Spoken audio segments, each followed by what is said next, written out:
Over the last few months, we've seen universities from here in the UK saying that chess, music theory, and the ability to read and write are inherently racist and part of white supremacy, which of course they aren't. And now the University of Sheffield, and Sheffield is a city in England most famous for its steelworks and Def Leppard, that university has added something else to the white supremacy list. Gravity. A document has been leaked that shows the heads of the university are planning to drop Isaac Newton from courses on science and engineering. Isaac Newton. Now, there are many accounts that say he was a thoroughly unlikable chap. He tried to have his rivals written out of history. But he was a brilliant scientist. Without Newton's laws of motion, modern science would be fucked. The issue is that in 1720, Newton invested in a company which had links to the Atlantic slave trade. Now, that deal backfired and almost bankrupted him. But the slave trade is indefensible. It was the trade in human misery, in owning people. It's abhorrent and disgusting. But the danger here is we're looking at something from the past with our modern values and standards. That doesn't make it right, but it does explain it. Now, the image of the Atlantic slave trade, as mostly put forth by woke white people who tend to be upper middle class, university educated and in stable jobs, who go out of their way to be offended by fucking everything, is of white Europeans running around the African savannah with oversized butterfly nets trying to catch the locals. But in reality, the slave traders bought their slaves from other Africans.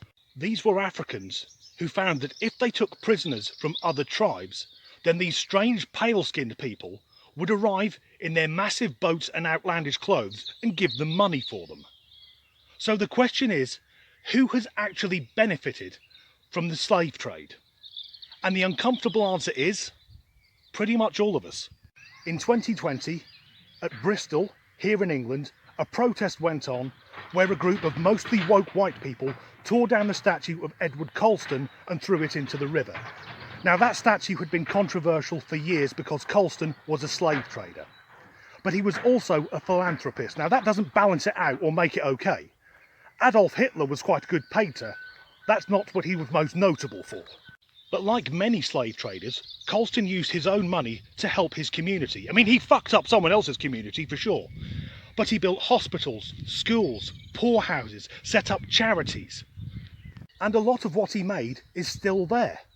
So anyone living in Bristol to this day has indirectly benefited from the slave trade. And it's not just Bristol, it's fucking everywhere. And it's not just African slaves either. If you've seen the film Monty Python's The Life of Brian, well, if you haven't seen it, stop watching this shit and go and watch a comedy masterpiece. But in one scene, John Cleese's character asks, "What have the Romans ever done for us?"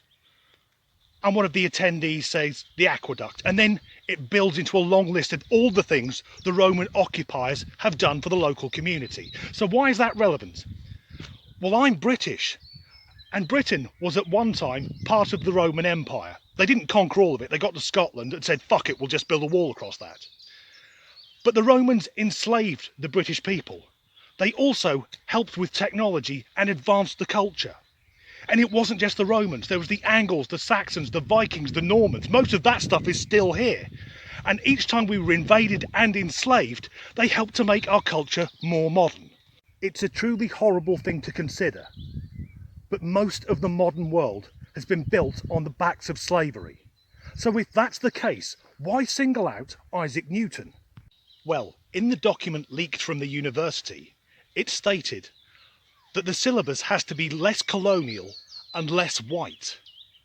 And that's a real fucker if you're studying science and engineering, because for several centuries it was all coming out of Europe and the UK.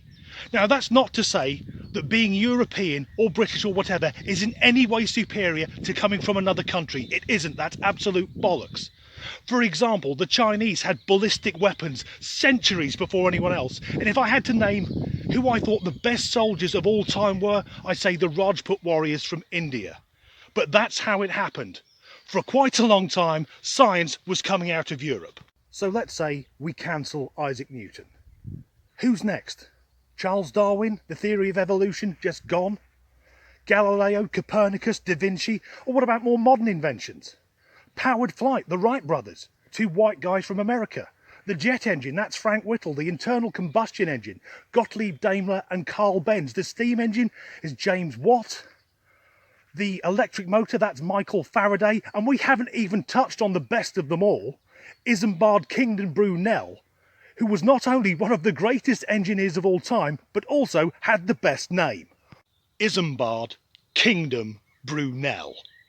And I don't understand why the woke brigade, who are pushing for diversity, are constantly dividing us into our race, our gender and our sexuality. At this point, I'm asking myself, who's the real bigot? And if Sheffield University wants to make science and engineering less white, well, how about this thing that I'm using here, a mobile phone? How many inventions had to take place to lead us to this point?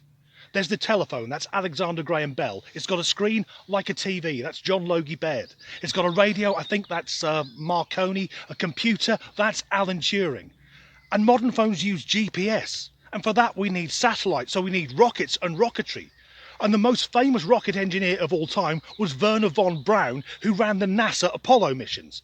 But before he was with NASA, von Braun was a fully paid up, card-carrying Nazi who ran the V2 program. And the V2 vengeance weapon was made using slave labour. We have a direct link to mobile phones and slavery less than 100 years ago.